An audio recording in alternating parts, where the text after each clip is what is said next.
Deportes a todo color presenta de 2 a 3 preguntas. Hola, ¿qué tal? ¿Cómo están, amigos de Deportes a todo color? Esta es una edición más de 2 a 3 preguntas y hoy tenemos a un invitado sumamente especial con una trayectoria impresionante y con una familia totalmente dedicada al fútbol mexicano. Se trata de Rafael Puente Suárez. ¿Cómo estás, Rafa? Muy bien, ¿qué tal? ¿Cómo estás, Dan? Un gusto saludarte y a todo el auditorio. No, el gusto de verdad es nuestro y te presento a quienes vamos a ser parte de esta entrevista. Es Héctor Hernández, Jesús también Hernández y Víctor Lona. Y bueno, siempre empezamos las entrevistas dándole a todos nuestros entrevistados la garantía de Deportes a todo color. Seguramente en tu trayectoria has tenido muchas entrevistas, buenas, malas, regulares, pésimas, extraordinarias. Nosotros no pretendemos competir con ninguna de ellas. Lo que sí pretendemos es que esta entrevista sea única, que la recuerdes porque vaya a ser realmente especial. Así que la pregunta más importante de toda la entrevista, Rafa, ¿estás listo? Sí, claro. Buenísimo, buenísimo. Entonces vamos a empezar con una sección que nos gusta, se llama Lo bueno, lo malo y lo feo. En ella te presentamos diferentes circunstancias que tú viviste, ya sea como jugador, como entrenador o en los medios de comunicación, y lo que queremos es que nos digas qué fue lo bueno de esa experiencia, qué fue lo malo y qué fue lo feo de dicha experiencia. Así que me toca empezar a mí con un pasaje que es pues oscuro en la historia del fútbol mexicano, que es el premundial de Haití 1973. Si es que hay algo bueno que fue, si es que hay algo malo que fue y si es que hay algo feo que fue de aquel premundial, Rafa. Bueno, pues hubo de todo, ¿no? Hubo de todo, empezando por lo que finalmente se entendió y se asimiló como un fracaso, ¿no? Un fracaso que en gran parte fue provocado por los directivos del fútbol mexicano. Hay que recordar que esa sede, que ahí vino a cambiar el formato, ¿no? Siempre la eliminatoria se hacía a visita recíproca y en esa oportunidad, después de haber ganado nosotros un torneo de CONCACAF que se jugó en Trinidad y Tobago, que fue conformado por una selección donde eligieron prácticamente un jugador de cada equipo. Había jugadores, en algunos casos, 2 o 3 jugadores de un equipo. En este momento recuerdo Monito Rodríguez, estaba Rubén Cárdenas, un volante que jugó en América y que luego jugó en Chivas, estaba Ernesto Cervantes, que en ese momento era jugador del Necaxa, estaba Octavio Muciño, bueno, éramos una camada de jugadores, Héctor González, que era un medio volante fantástico que jugaba en el Oro, en Guadalajara, y que luego fue el Jalisco. Estaba Bernardino Brambila, que también era jugador del Jalisco. Entonces se configuró, se armó, estaba Salvador Curi, estábamos como portero Salvador Curi, que era del Torreón, y un servidor que yo estaba en ese momento en Atlante. Y bueno, para no alargarme en ese tema, te puedo decir que se jugó un torneo completo donde participó el equipo de Haití, donde participó Trinidad y Tobago como el equipo local, donde participó Costa Rica, participó El Salvador, participó Honduras, participó México. Y nosotros fuimos campeones de ese torneo y ese torneo le daba prácticamente la garantía de jugar ese pentagonal o hexagonal ya como eliminatoria para la Copa del Mundo a México como sede, por el hecho de haberlo ganado. Por diferentes motivos que ya sabemos que siempre se atraviesa el tema económico, etcétera, etcétera, fue vendida la sede cuando en su oportunidad estaba al frente de la federación, estaba don Guillermo Cañedo, que paz descanse, estaba en el tema de la CONCACAF, estaba Soria Terrazas, que era su nombre, que había ocupado el asiento o el sillón durante muchos, muchos años. Y se hablo de rumores, no puedo yo plenamente confirmarlo, pero entendí perfectamente que se vendió la sede a Haití. Haití, que era un país que atravesaba por un momento francamente muy crítico, con unas carencias económicas notables, etcétera, etcétera. Y bueno, cuando se dio a la luz esto, en México tuvo bien un reportero, no recuerdo ni el nombre, si lo recordara, tranquilamente lo diría, se le ocurrió hacer pues un reportaje de lo que era Haití como sede, menospreciando al país y, digo, no insultándolos, pero descalificándolos en cuanto a infraestructura para poder asumir la responsabilidad de una eliminatoria de Copa del Mundo. Esto fue, lógicamente, fue reproducido con el idioma al patuá de los haitianos, y todo esto generó, pues, lógicamente, un problema en contra de la selección mexicana, o sea, repercutió en el grupo que fuimos a participar allá. Y era entendible, ¿no? Porque decía que era increíble que México hubiera aceptado jugar una eliminatoria en un país tan pobre, con una serie de carencias, etcétera, etcétera, y que luego nos tocó verdaderamente asimilarlo cuando estábamos ahí. Si era un país, francamente, que pasaba por una dictadura muy, muy severa y con una serie de problemas muy, muy fuertes.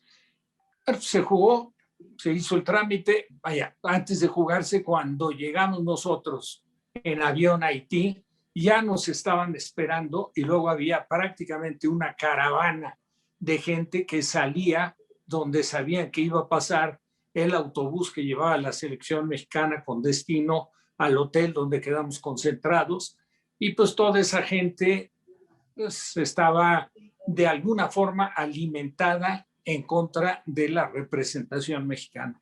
Entonces el ambiente fue sumamente hostil, fue muy, muy complicado. No quiero para nada justificar, porque en el terreno deportivo finalmente ni juegan los directivos, ni juegan los periodistas, lo integran el cuerpo técnico y los jugadores. Y jugamos ese torneo y lamentablemente el desenlace, pues todos lo conocen, ¿no? Yo tuve la oportunidad de jugar cuando no estaba yo considerado como el titular para arrancar el torneo, porque era Nacho Calderón, portero de Chivas, y el director técnico era el ingeniero de la Torre, que había sido mentor de Nacho durante mucho tiempo, un exitoso técnico con las Chivas. Y bueno, pues tuvo un accidente, un percance Nacho, donde brincó una botella al descorchar bueno, no descorchar, al abrir una botella, se partió el cuello de la botella, le brincó a Nacho, estaba Nacho junto a mí, y le cortó parte del dedo gordo de la mano derecha. Bueno, tuvo aparentemente que ponerle ahí unos 3 puntos de sutura. Lógicamente lo curó el doctor, y después se le preguntó a Nacho que si estaba en condiciones para jugar. El primer partido no lo juega Nacho, lo juego yo contra Guatemala, un partido, pues francamente, contra un rival que a lo mejor el error de todo lo que fue el grupo que representamos a México fue menospreciar a los rivales, sabiéndote superior futbolísticamente a todos los países del área, ¿no? Y se juega el partido, empatamos 0-0. Yo tuve un percance en la última jugada del partido. Por XZ tuvieron que inyectarme. El doctor Elisa Liturri, que iba al frente de lo que era la responsabilidad médica, me inyectó 3 o 4 días seguidos aquí en la cabeza, porque me había quedado como cuando te pegas en un codo, que sientes un toque, así un calambre. A mí me había quedado una mitad de la cabeza. Yo tenía de compañero de cuarto a Manolo Lapuente. Me entraban unos dolores de cabeza que la verdad eran insoportables, y a veces estaba yo a las 2, 3, 4, 5 de la mañana metiendo la cabeza debajo de la regadera porque me parecía ya insoportable. Pues ya no pude yo jugar los siguientes partidos. Tampoco jugó Nacho, jugó Héctor Brambila. Jugó contra Honduras, se empató a 2 con Honduras. Luego jugamos contra Antillas, que era Curazao, se le ganó 8-0. Aparentemente había enderezado ahí el rumbo. Creo que el partido contra Honduras, México hizo todo para ganar el partido, pero pues de esos partidos que te presentan oportunidades y fallas, pero bueno, se empató también. Y luego vino la debacle, que fue el partido contra Trinidad y Tobago, que arrancando el partido México tiene 2 o 3 oportunidades clarísimas de gol, se desperdician, de manera increíble. Y luego viene como consecuencia el primer gol de Trinidad y luego la desesperación del equipo que se descompone tácticamente, mal parado y trata de ir a buscar el empate y terminamos siendo goleados por Trinidad.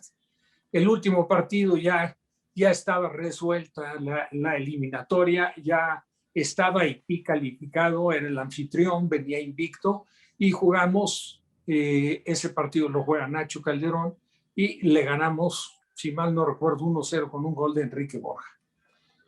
Y la verdad es que fue un fracaso. Ahora, ¿qué pasó ahí? Pues muchas cosas muy desagradables, ¿no?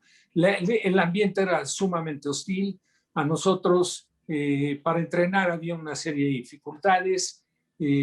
Para presentarnos en el estadio, Silvio 14 se llama el estadio, para ver los partidos de los, ahora sí que de los rivales que íbamos a tener en turno.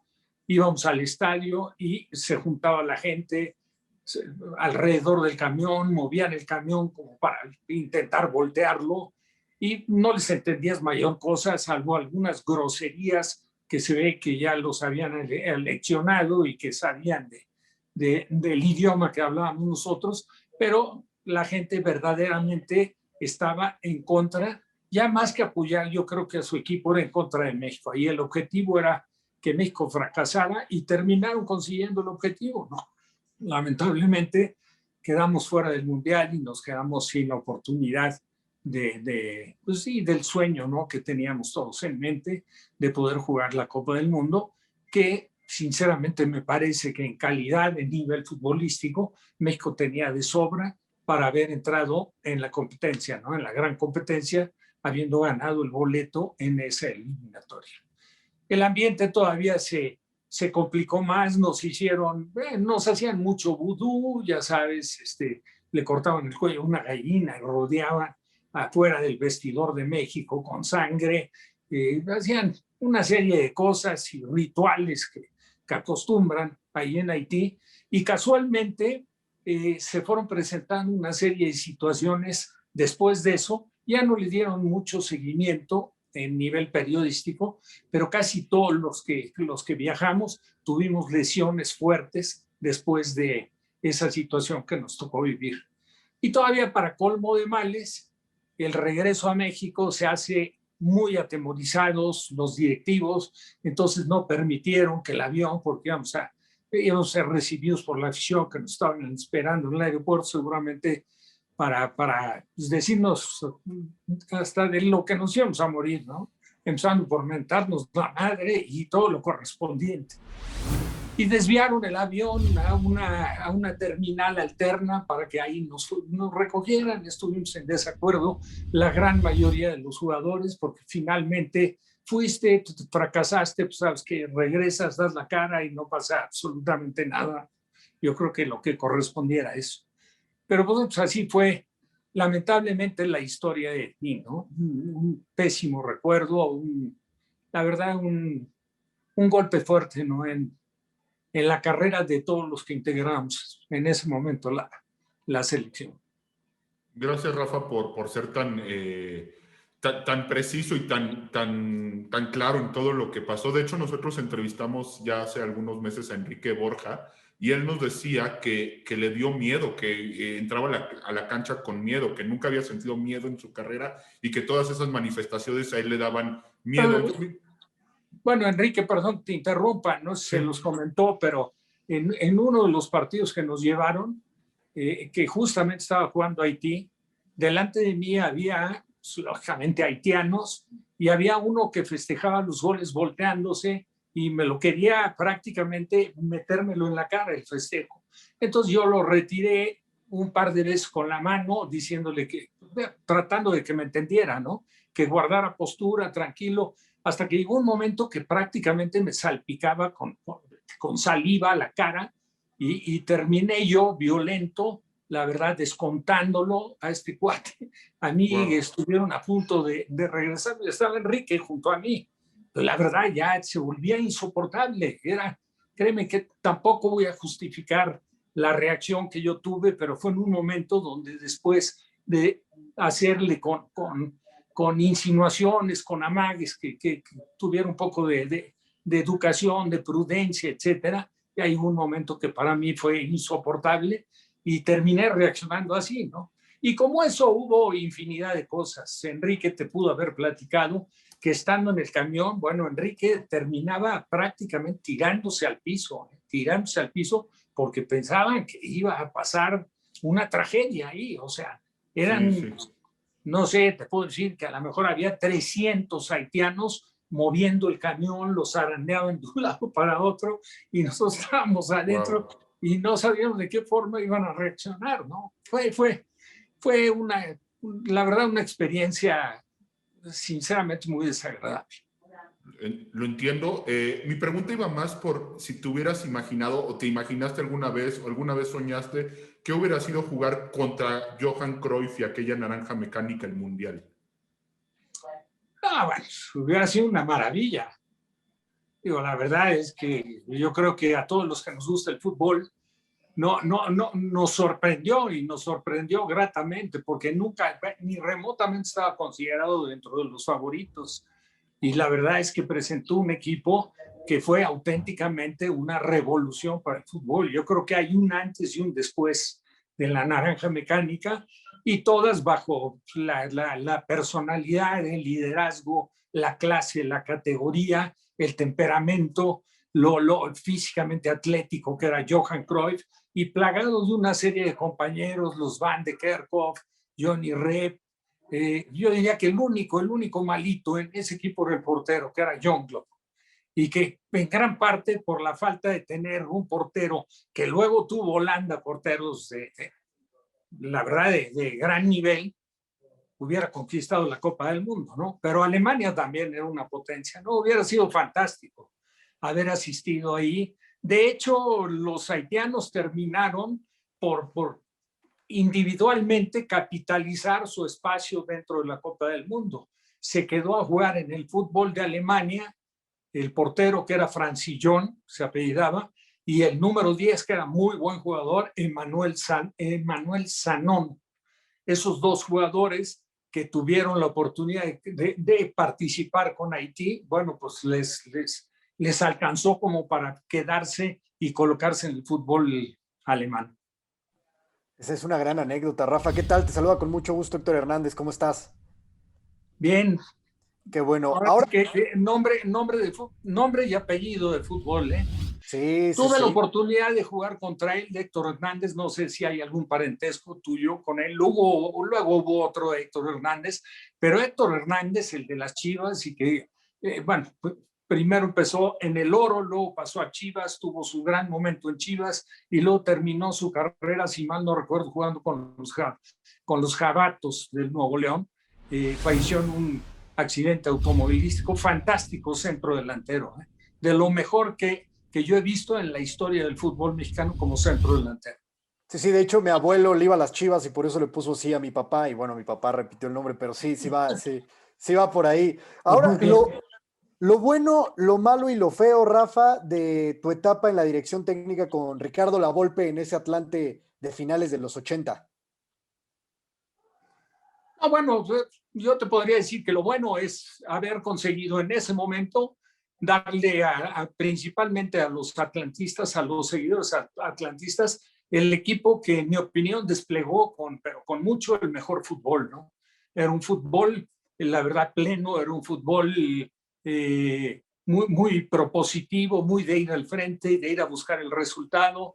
Fue un equipo que se hizo medio al vapor. Yo invité a Ricardo Lavolpe a que formara parte conmigo, porque a mí me buscó Toño García y me insistió para que tomara yo la dirección técnica. Yo, la verdad, estaba en gran parte alejado del fútbol después de mi lesión. Yo me había retirado y estuve aproximadamente 5 años, digo, no desligado totalmente, pues yo seguía viendo fútbol, ha sido el fútbol parte importantísima de mi vida.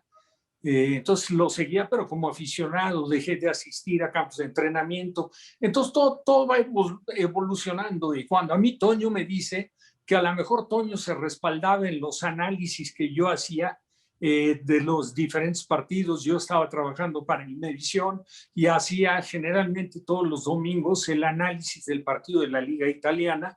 Y entonces Toño García me insistió, me buscó y me insistió para que dirigiera yo al equipo. Yo sí tenía el título para dirigir, pero mi única experiencia había sido en un mini periodo con la selección del Deportivo Asturiano, jugando en la Liga Española, ese equipo, pero pues no tenía yo, la verdad, la experiencia, ni estaba yo actualizado. Entonces fui, y lo puede decir Toño, muy franco, para decirle, ¿sabes qué, Toño?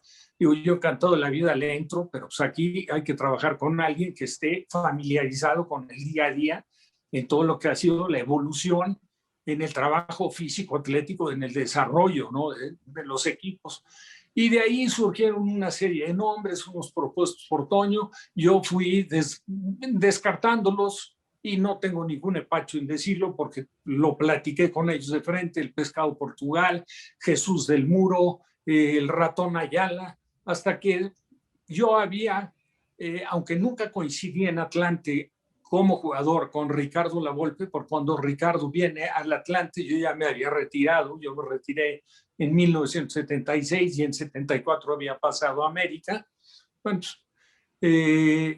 vi la forma de trabajar de Ricardo cuando, seguramente lo recordarán ustedes, que era portero en el Huastepec y deja de ser portero y dirige al equipo. Y luego tiene la oportunidad ya de dirigirlo en un arranque cuando cambió, me parece que Ángeles de Puebla el nombre.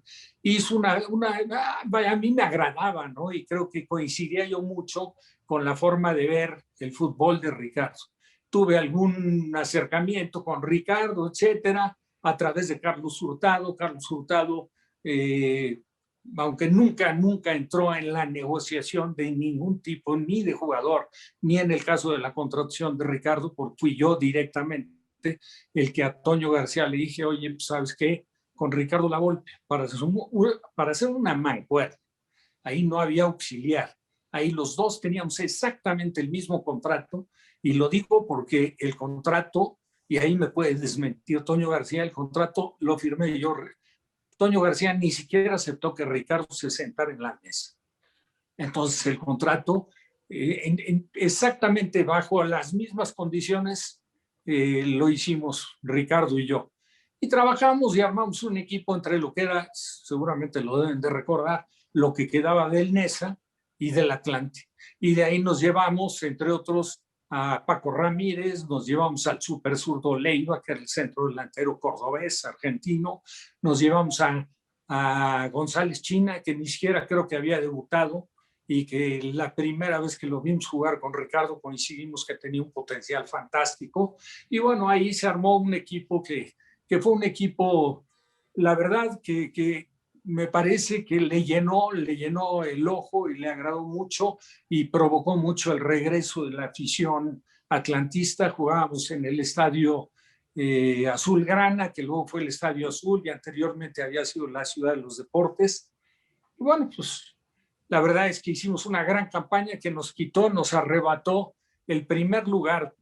Siendo un torneo largo, nos lo arrebató el Puebla, que lo dirigía el chileno Pedro García, que tenía el Mortero Aravena, Poblete, tenían muy buen equipo.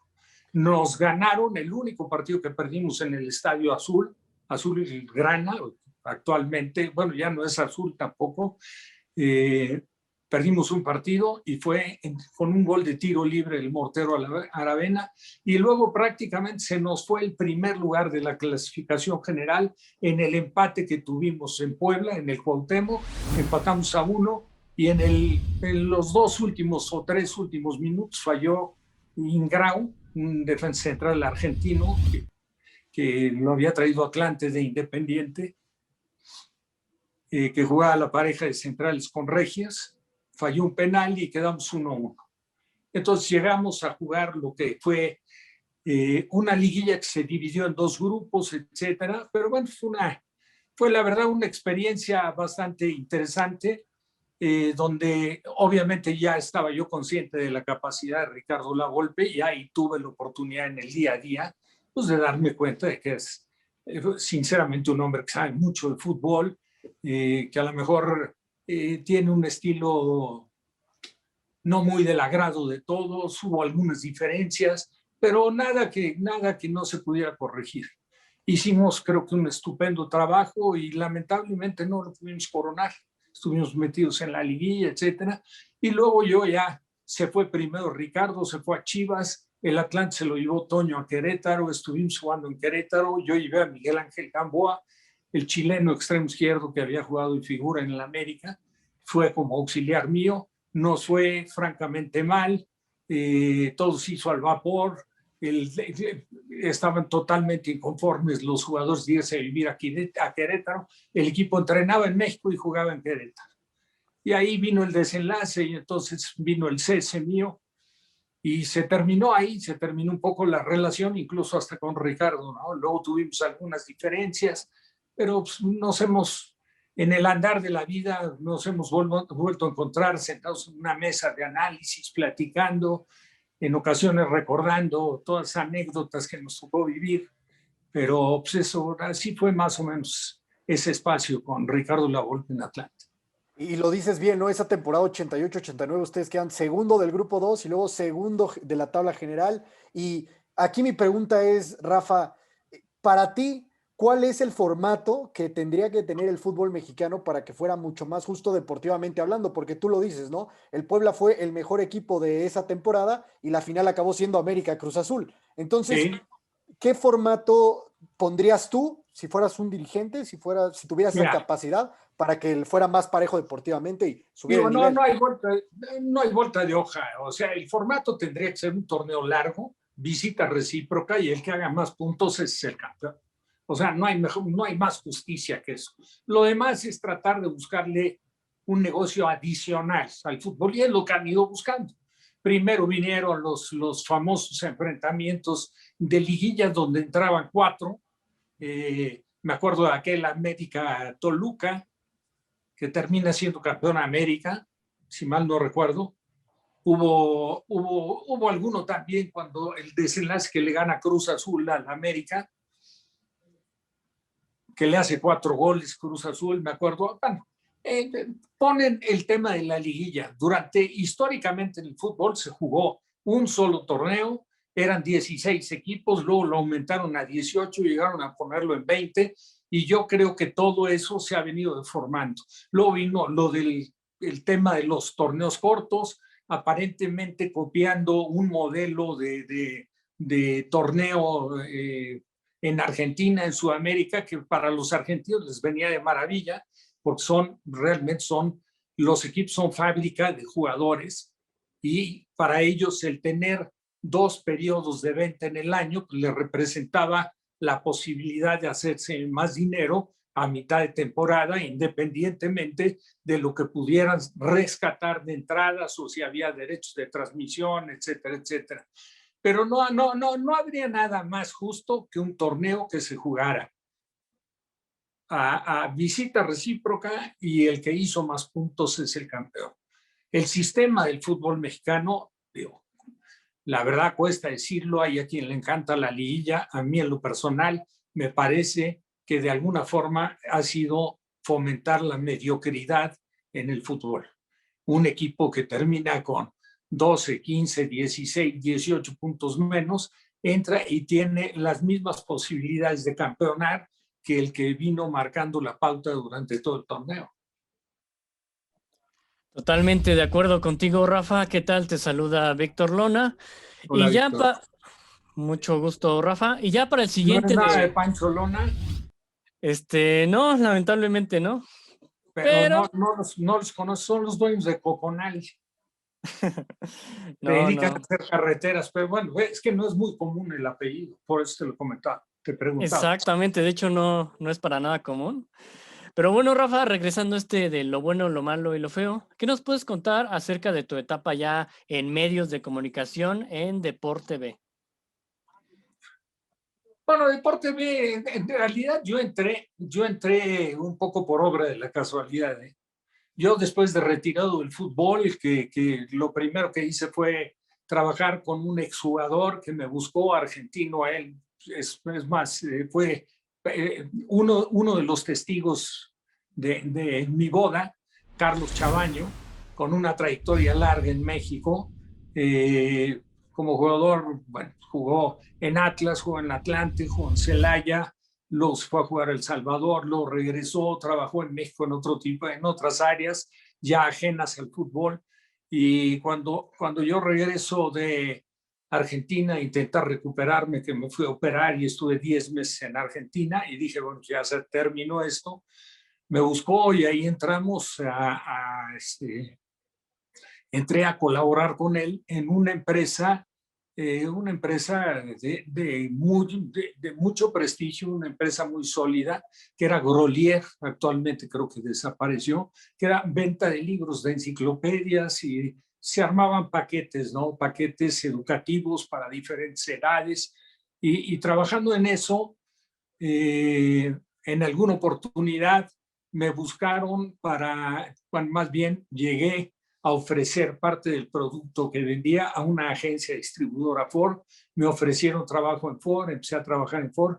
Todo esto lo comento porque así se dio mi llegada a los medios. Y entonces, estando en ventas en una distribuidora Ford en San Ángel, se acercó un día un cliente, me tocaba a mí de guardia. Yo generalmente lo hacía a través de la gente que conocía y por medio del fútbol, etcétera, etcétera, pero tenía la obligación de cumplir un par de días guardia obligatoria en la agencia.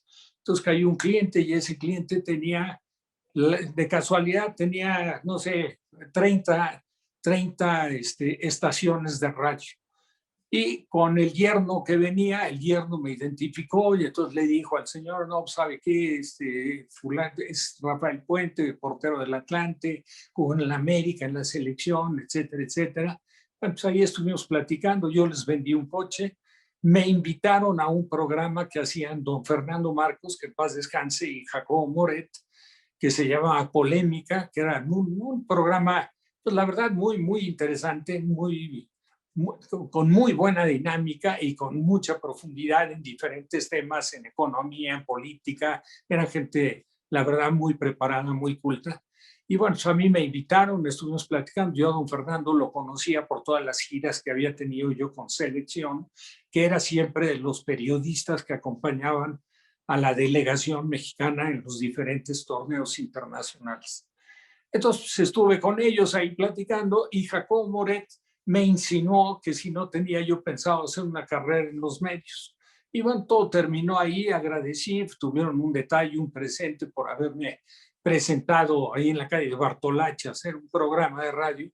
Y días después, pero muy pocos días después, se acercó de nuevo este personaje que le había yo vendido un coche, que bueno, pues es una familia muy, muy fuerte en todo lo que es la comunicación en radio. Y entonces me ofrecieron hacer un programa. Y ese programa lo diseñamos, bueno, lo diseñaron ellos, me platicaron cómo era un programa corto de 15 minutos y arrancaba en enero de 1986 y terminaba en junio, o sea, terminaba prácticamente cuando arrancaba la Copa del Mundo. Total, el programa no tuve ningún inconveniente, llegamos a un acuerdo y fue muy agradable ahí trabajar con don Fernando Marcos, lo hacíamos todos los días, pero que ese programa se grababa y como ellos tenían, pues ahora sí que toda la estructura de diferentes estaciones de AM y de FM, entonces empezó a pasar el programa en el transcurso del día en varias estaciones, unas de AM y otras de FM. Programa de 15 minutos, era bastante dinámico y tuvo mucha aceptación el programa. Nos dábamos buenos entres con don Fernando Marcos, pues ya sabes que don Fernando Marcos lo que no sabía lo inventaba, ¿no? Y entonces, pues yo no le cedía mucho terreno y le discutía, y siempre respetándolo, nunca faltándole al respeto, pero bueno, fue un programa que tuvo mucha aceptación. Y a través de comentarios, seguramente llegó a los oídos de José Ramón Fernández, escuchó el programa o lo habrá escuchado varias veces, y entonces me hizo una llamada para ofrecerme si me interesaba formar parte del equipo de Imevisión para la Copa del Mundo de 1986. Y ahí trabajé en la Copa del Mundo, ahí empezó Los Protagonistas, tuve oportunidad de formar parte de ese equipo. Modestia aparte, fue un rotundo éxito el que tuvo Imevisión, nos fue de maravilla. Y cuando terminó el Mundial, que no había yo, ni siquiera había tocado el tema de ganar un centavo. Para mí, el tener la oportunidad de estar en una Copa del Mundo cerca o sea, viviéndolo tan cerca, pues, me había parecido más que suficiente. Bueno, pues la verdad es que los resultados que tuvo la empresa fueron muy, muy interesantes y tuve la oportunidad de recibir un cheque, igual que todos los compañeros, y en un desayuno.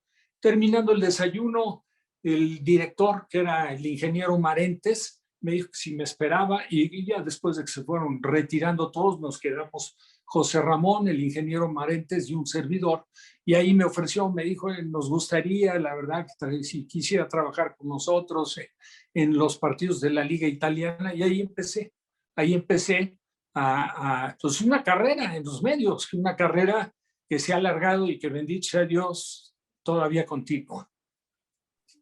Perfecto, Rafa. Oye, y cuéntanos cómo es José Ramón Fernández como jefe. Esta pregunta ya se la hemos hecho a varios entrevistados que hemos tenido que han trabajado precisamente con él, pero bajo la mirada de Rafa Puente, ¿cómo es José Ramón fuera y dentro de los programas? Es muy diferente, ¿no? Muy diferente en su forma de ser, es muy, muy, muy introvertido, es poco sociable, la verdad, José Ramón. Yo lo conozco de toda la vida porque pues, mi hijo Rafa y uno de los hijos, el hijo que trabajaba también, bueno, los dos han estado trabajando, no José el mayor, sino Juan Pablo, muy, muy amigo de mi hijo. Entonces pues, hubo oportunidad de tratarlo, aunque no con un acercamiento pleno. Yo lo conocí desde que yo era jugador, porque él ya trabajaba entonces para Imevisión y transmitían mucho, sobre todo los partidos de Pumas, ¿no? José Ramón, pues, ¿qué te puedo decir? Exigente, un hombre, la verdad, muy trabajador, muy profesional. Yo creo que marcó un parteaguas en lo que es la comunicación en México. Como conductor me parece que ha venido siendo con mucho el mejor, es un punto de vista. Y diferencias con él, he tenido, pues la verdad, una buena cantidad de diferencias, algunas fuertes, de llegar a momentos muy, la verdad, hasta desagradables, digo, nunca de un pleito así de terminar ya ofendiéndonos, pero bueno, yo en algunas cosas no he comulgado con la forma de ser, sabemos cómo es José Ramón, cuál ha sido su trayectoria, pero bueno, pues a mí me ha respetado de la misma forma que yo a él siempre lo he respetado. Y me parece que es una gente, pues la verdad, cálida, no es muy comunicativo.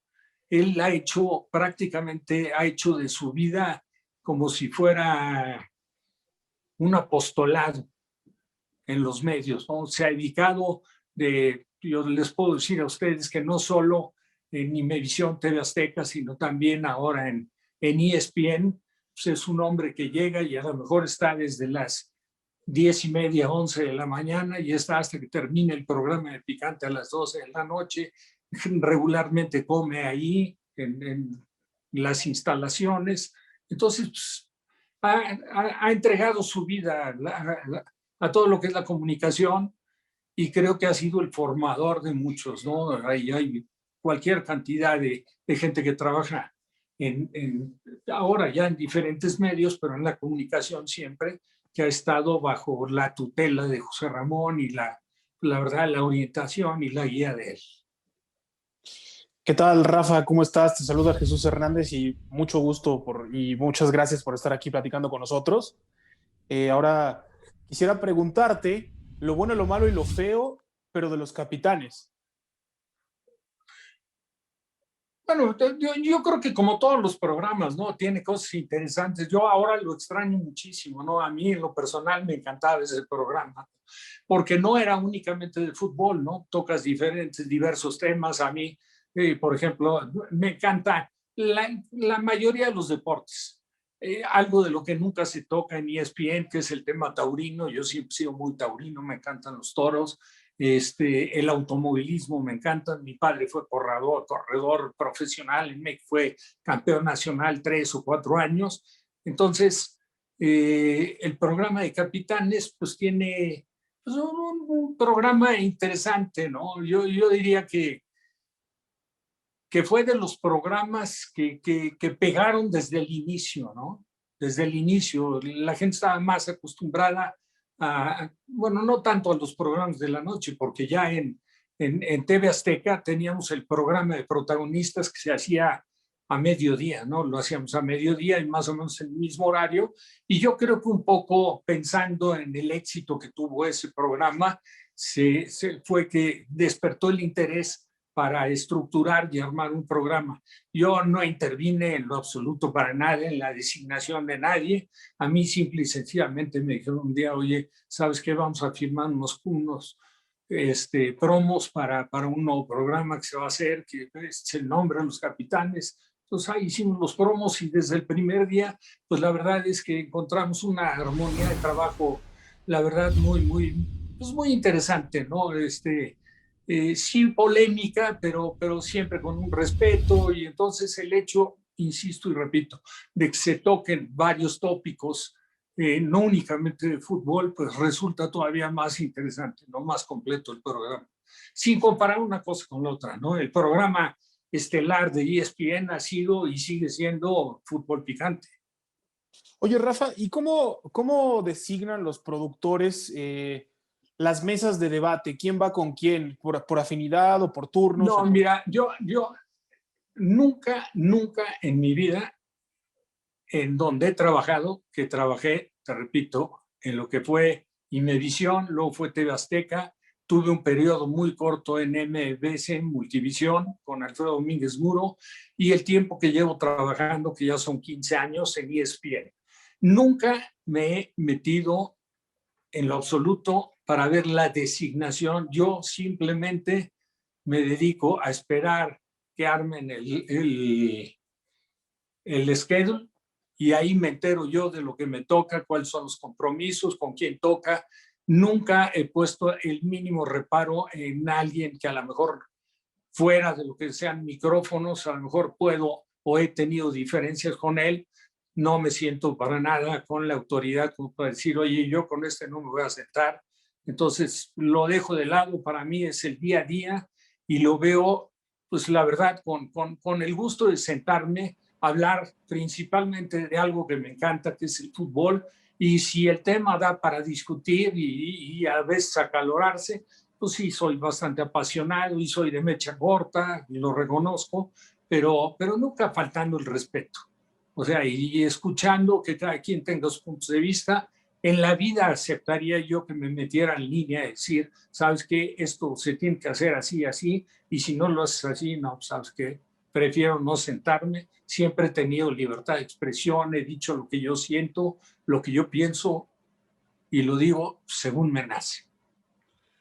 Qué interesante, Rafael. Y bueno, mira, aquí en Deportes a Todo Color nos gusta ser intrépidos, un poco arriesgados, en el buen sentido, un poco parecido a lo que es tu personalidad dentro y fuera de la cancha y ahora en los medios de comunicación. Es por eso que vamos a hacer una sección nueva contigo para acabar esta entrevista. Vamos a ver qué tal sale. Y justo es de lo que hablabas. Se llama La Pausa. Ya te lo vamos a ir contando como vaya haciendo.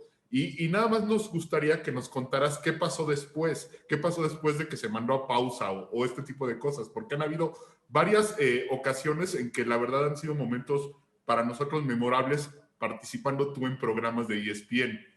El primero que te voy a plantear yo es uno que tiene que ver con una entrevista a Edgar Méndez, jugador español de Cruz Azul. En ella mandaron a pausa, pero no se fue a pausa con Álvaro Morales. Y tú hiciste una frase que voy a leer textual. Dice, ¿qué tiene que ver la historia de Cruz Azul con la culpabilidad de este pobre cabrón? Esa fue la frase textual. Mi pregunta es, ¿qué pasó en la pausa? Ya no me interesa tanto por qué lo dijiste o cómo lo dijiste. Entiendo que son cosas que pasan en la televisión en vivo. Nos interesa saber qué pasó en la pausa. No, yo desde luego el comentario lo hice pensando en que ya estábamos en pausa, no que estábamos al aire. No porque no quisiera decirlo, porque a lo mejor no hubiera utilizado esa palabra, otro calificativo. Correcto. que significara lo mismo. A mí me sorprende que ya no estamos en la pausa. Cuando yo lo digo, se empiezan a reír todos, ¿no? Ya estando en pausa. Entonces les entró la risa y seguimos al aire. Dije, bueno, pues ya ni modo, ya seguimos al aire. Y aparte, con mucho mayor énfasis allá a los compañeros, le digo, la verdad, este pobre cabrón, ¿qué culpa tiene? O sea, digo, tampoco podría centrar la responsabilidad en él, en esa situación que se había presentado. O sea, pero fue algo que fue algo que te digo una cosa, fue mucho menos grave que cuando trabajaba yo en Multivisión. Cuando trabajaba en Multivisión, vino a jugar un partido, la selección de Colombia jugaba René Higuita, y entonces para entrevistarlo estaba Alfredo Domínguez Muro, yo, porque narraba, ya no me acuerdo quién narraba, si Javier Trejo Garay y yo estaba en los comentarios en palco, y Alfredo Domínguez Muro estaba en la cancha. Y entonces había intentado entrevistar a René Higuita, y René Higuita no aceptó la entrevista. Entonces volvió otra vez a insistirle. Yo no me doy cuenta de que estábamos al aire. Y entonces le pregunto, ¿y qué pasó? ¿Otra vez te volvió a negar? Sí, ¿por qué le dices que vaya? Con todas las palabras le metí la madre.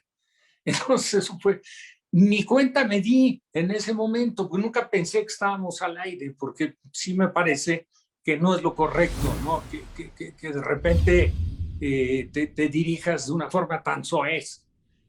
Al día siguiente, este partido fue en León, y regresamos, fue un partido nocturno, al día siguiente muy temprano en un vuelo que salía de León a las 6:30 de la mañana, y cuando voy llegando a la casa de ustedes, me abre la puerta mi mujer para recibirme, y me recibe y dice, oye, pero ¿cómo que vaya a su madre Higuita?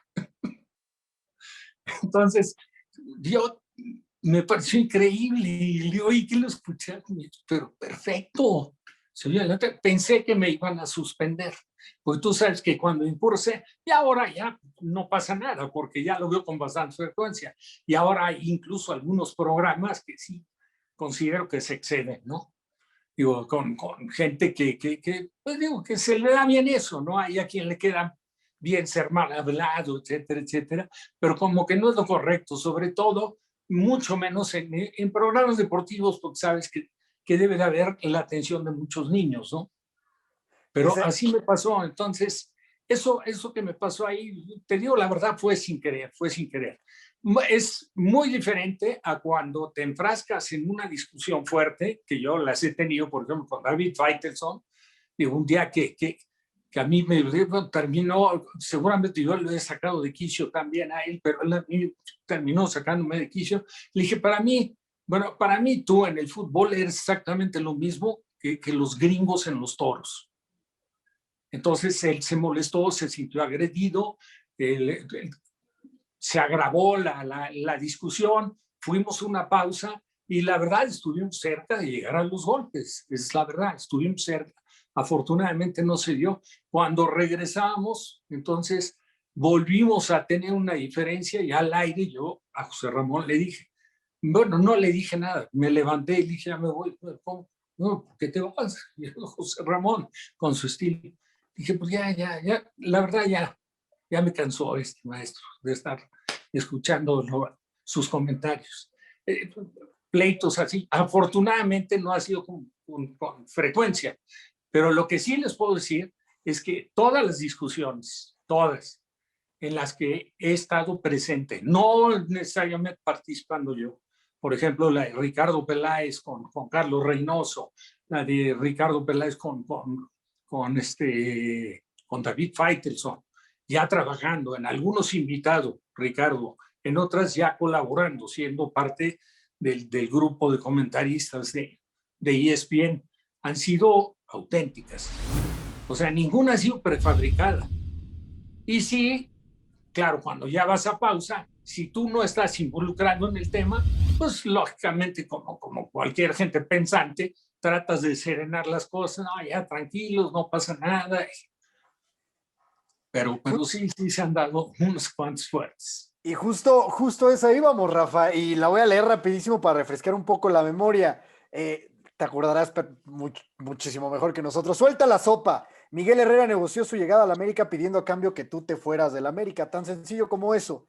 Eres un estúpido. Perdóname lo que te dije, lo que oíste. Y ahí tú salpimentaste perfectamente bien. Ya vamos una pausa, ya, hombre, para. Perdóname, me dijiste estúpido y así se fue la discusión hasta que dijiste al final, ya vamos una pausa, hombre, tranquilos, cada quien a su esquina. ¿Qué pasa en la pausa ahí? ¿Tú de verdad separaste a todos? No, bueno, yo con el afán de, incluso si lo recuerdas, yo hasta medio riendo un poco, ya, Sí. tranquilos, ya, bien, ¿saben qué? Vamos a una pausa.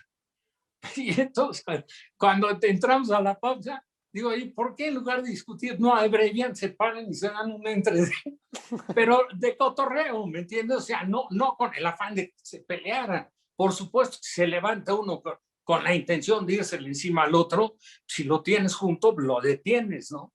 O sea, no te lleva a nada bueno terminar una discusión de esas en golpes. Pero sí han sido fuertes y lógicamente habrá unos que resienten más que otros y a lo mejor situaciones que terminas por prácticamente ya no tener relación, pero sin embargo te vuelves a sentar en una mesa de trabajo y está presente y lo tienes que hacer con el profesionalismo que corresponde, ¿no? O sea, no debes de tener ningún rencor, aunque ya te hayas dejado de llevar con él. ¿Sabes qué? Te dedicas pues digo, a colaborar como un colaborador de la mesa. Eso somos, ¿no? O sea, es una mesa de trabajo y hay diferentes puntos de vista y en unos discutes, en otros estás de acuerdo, a lo mejor en una estás en la necia y te demuestran que estás equivocado y lo tienes que aceptar, ¿no? Perfecto, Rafa. La que sigue ocurrió en un programa de fútbol picante, precisamente con José Ramón Fernández, que dices que luego has tenido ciertos dimes y diretes. Él te mencionaba, ¿a ti te presiona alguien? Y tú le decías, tú quieres, pero no puedes. Claro que te he presionado, te he puesto rojo. Que me calientes otra cosa, ¿no te gusta? Me tienes sin cuidado. Y luego de eso se fueron a la pausa. ¿Qué pasó después de ese pequeño encontronazo ahí con José Ramón? Pues mira, digo, vuelvo a lo mismo, sí ha existido, ¿no? Ha existido y hemos llegado a momentos desagradables, ¿no? Ya a lo mejor fuera del aire, sí terminar intercambiando insultos, ¿no? Yo te repito, toda mi vida he sido muy de mecha corta, caliente, me han etiquetado de que si era un peleonero cuando jugaba, porque bueno, me expulsaron unas cuantas veces o participé en unas cuantas broncas, pero créeme lo que no estoy tratando de si estuviera deteriorada mi imagen, de tratar de cambiarla. Yo tengo una imagen y aparte respeto la opinión de propios y extraños y simple y sencillamente te puedo decir que la mayoría de las veces que me he enfrascado en problemas no los he provocado yo. Digo, tampoco soy ninguna blanca paloma, pues no lo soy, pero no ha sido provocación mía, ¿no? Los peleitos en los que participé en un campo de fútbol, a lo mejor fue porque un día en una bronca que son de las que siempre suelen sacar, que lamentablemente ojalá sacaran buenas intervenciones que tuve como portero y no situaciones como esa, ¿no? Que pues, la verdad, a mí no me agradan mayormente, ¿no? O sea, yo creo que dentro de mi carrera tuve cosas importantes, buenas, como para estar destacando en los problemas que me vi inmiscuido, ¿no? Pero a lo mejor mi reacción ese día, por ejemplo, recuerdo, jugaba un jugador uruguayo con el Torreón, Gómez, el Torito Gómez, y una pelota que no tenía nada que ver, que yo detengo la pelota con el pecho, él se acerca, me toca contra el pecho, lo hago un poco hacia atrás, yo como diciéndole, tranquilo, ¿qué te pasa? Y el tipo me escupe en la cara. En el momento que me escupió en la cara, yo me olvidé de que estaba en un campo de fútbol, de que estaba... la verdad no pensé nada, me pareció una agresión de lo más vil que puede haber. Entonces tiré el balón para un costado y fui con el árbitro y le dije, oye, expulsa a este X. Digo, señalándole que me había escupido en la cara. Y bueno, de ahí el árbitro me expulsa por la forma como yo fui a reclamar y yo me fui a buscar al jugador para cobrármela. Y ahí lamentablemente terminó generalizándose un pleito y terminó con una bronca, una ya medio batalla campal, ¿no? Como se les llama. Ahora, que tuve sí diferencias, pero nunca poner la mano encima, ¿me entiendes? O sea, sí de cosas que uno no está de acuerdo, sí he tenido diferencias con José Ramón, pero créanme que le tengo un enorme aprecio a José Ramón. Le tengo más aprecio a su hijo, a Juan Pablo, pero a José Ramón le tengo respeto y la verdad le tengo aprecio. Y aparte, pues ahora sí que para lo que ha sido su trayectoria, admiración naturalmente. Perfecto, Rafa. Y pues bueno, también tuviste, como tú ya lo mencionabas, algunos encuentros con Faitelson, pero también otros momentos agradables, ¿no? Que tú has vivido a lo largo de tu trayectoria como, pues como comunicador, por llamarlo de alguna manera, como el del 2017, cuando Rafa Puente Jr. asciende con Lobos Buap y entre lágrimas, pues atraviesa toda la cancha y se dan un abrazo. Eso, ¿qué se siente, Rafa?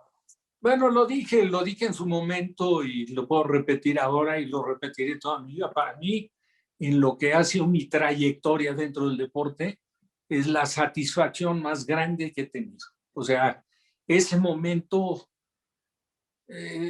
para mí fue pleno, fue más importante que mi debut en primera división o mi debut con la selección mexicana. O sea, a ese grado. Porque sé lo que lo buscó Rafa, lo que lo luchó, las puertas que tocó, cómo insistió, bajo qué condiciones entró con una total desventaja en un equipo que estaba con grandes carencias, con un contrato únicamente por 5 partidos, que aparte de esos 5, 4 eran de los que encabezaban la liga. Entonces se la rifó y se la rifó en serio. Y sé cómo lo hizo y cómo es mi hijo, no porque me ponga yo a hablar de mi hijo, pero es extraordinaria persona. Es una gente limpia, es un cero vicios, es comprometido, es un gran padre de familia. Entonces, pues lógicamente, eso lo viví, no solo, lo viví aparte con mi mujer, con Sil, que ha sido mi mujer de toda la vida. Entonces, para mí eso fue, la verdad, maravilloso, ¿no? Como ha sido muy desagradable ver cómo malinterpretaron aquel comentario que hizo mi hijo un día sentado en una sala de prensa, dando la cara siempre, y que dijo que le hablaban que se sentía de gran presión porque iban a jugar contra el América, y dijo, ¿sabes qué? Si no sintiera presión o si me rebasara la presión, a lo mejor pues buscaría estar donde estaba antes, pero no lo dijo descalificando para nada el trabajo del periodista, porque esa zona de confort, y lo digo abiertamente, yo llevo no sé cuántos años, pero desde 1986 trabajando en los medios. Y nunca en la vida, ni trabajando con José Ramón, ni teniendo junto, como tuve la oportunidad de estar un día con Johan Cruyff, o como haber estado con grandes figuras, grandes personalidades, nunca en mi vida he sentido presión de nada. Para mí sí ha sido una zona de confort, pero lo entiendo exactamente como estoy seguro que lo entendía mi hijo. Es muy diferente todo el trabajo que cumple alguien que hace una carrera para poder encontrar a través del periodismo de la comunicación el trabajo. Es muy diferente que alguien que tuvo la oportunidad de jugar profesionalmente, de repente se te abre la oportunidad de sentarte a platicar en una mesa y platicar de algo que forma parte de tu vida, a platicar de fútbol. Entonces, ¿cómo me voy a sentir presionado? Para nada. Yo doy mis puntos de vista y defiendo mis puntos de vista y trato de defenderlos con argumentos sólidos y válidos, pero respeto y entiendo a los demás. De ahí a sentir presión, a la presión que se vive cuando diriges un equipo de fútbol, no tiene nada que ver. Yo dirigí al Atlante, dirigí a Pachuca y dirigí a Tecos. Y te puedo decir, siendo gente de fútbol y con todo respeto y sin adulación de ningún tipo, siendo considerándome conocedor de fútbol, sí me tocó vivir momentos de crisis sentado en una banca, de que sientes que se te cierra, se te nubla la vista, se te cierra, que no sabes a lo mejor qué movimiento hacer, como que no sabes ni por dónde está el problema, por la responsabilidad que conlleva estar sentado ahí. Entonces, bueno, pues, así como de una te hablo y te platico y te digo abiertamente que para mí, si tuviera que escoger un momento de mi trayectoria en el deporte y va acompañada del logro que tuvo mi hijo, me quedo con ese. Wow, qué bonito, porque la verdad, digo, lo puedo compartir. Yo tengo un hijo de 2 años y entiendo que eso rebasa todas las cosas, Rafael. En Deportes a Todo Color, como te decía al principio, pues pretendemos hacer las cosas o entregar los deportes a la gente de manera diferente, ni mejor ni peor que como se entregan en otros medios. Pero también sabemos que estamos muy lejos de ser perfectos, muy, muy lejos, ¿no? Y que es a través de la retroalimentación de nuestros entrevistados como nosotros crecemos. Es por eso que en todas nuestras entrevistas, el 100%, lo que hacemos es preguntarle al final a nuestro entrevistado qué le gustó y qué no le gustó de la entrevista, y sale tal cual cuando se publique la misma. Así que, tan sencillo como eso, ¿qué te gustó y qué no te gustó? No, entiendo perfecto y los felicito. Qué bueno que lo hagan. Yo encantado en la vida de participar. Y mientras no se rebase la línea del respeto, todo está bien. Podemos hablar de lo que quieran, de anécdotas, de situaciones que se viven, y yo decir, a lo mejor no con lujo de detalle, porque tienen que entender perfectamente, igual que todos sus seguidores, tienen que entender que hay cosas que, como reza el dicho, hay cosas que la ropa sucia se lava en casa. O sea, hay cosas que por muy abierto que pretenda ser, pues no las puedes decir. Yo de fútbol sé muchas cosas, muchas, pero muchas, de directivos, y sin embargo, no me parece ético, correcto, manifestarlas. Y a lo mejor con directivos con los que he tenido diferencias fuertes, pero ¿sabes qué? Yo no tengo ningún derecho a descalificarlos. Ellos están cumpliendo con lo de ellos, que hubo una diferencia conmigo porque no llegamos a ciertos acuerdos o porque alguno falló. No me la callo nunca, pero sí se los digo en su cara. Ahora, de ahí a publicarlo, pues que no, pues no es correcto. No, pues de verdad, ha sido una plática para nosotros muy, muy, muy, muy enriquecedora, y te queremos agradecer y decirte, Rafael, que tienes tu casa en Deportes a Todo Color cuando gustes, cuando quieras, y ha sido un placer. Muchísimas gracias. No, al contrario, yo les agradezco mucho y lo que se les ofrezca, encantado. Les deseo pues que tengan mucho éxito y que este tipo de entrevistas y el desarrollo periodístico de cada uno de ustedes vaya siempre para arriba. Perfecto, pues a nombre de Jesús Hernández, de Héctor Hernández y de Víctor Lona, yo soy Dan Friedman, y los invito a seguirnos en nuestras redes sociales, en Facebook, en Twitter, en Instagram y en YouTube de Deportes a Todo Color, para seguir con este tipo de entrevistas y muchas otras más. Hasta la próxima.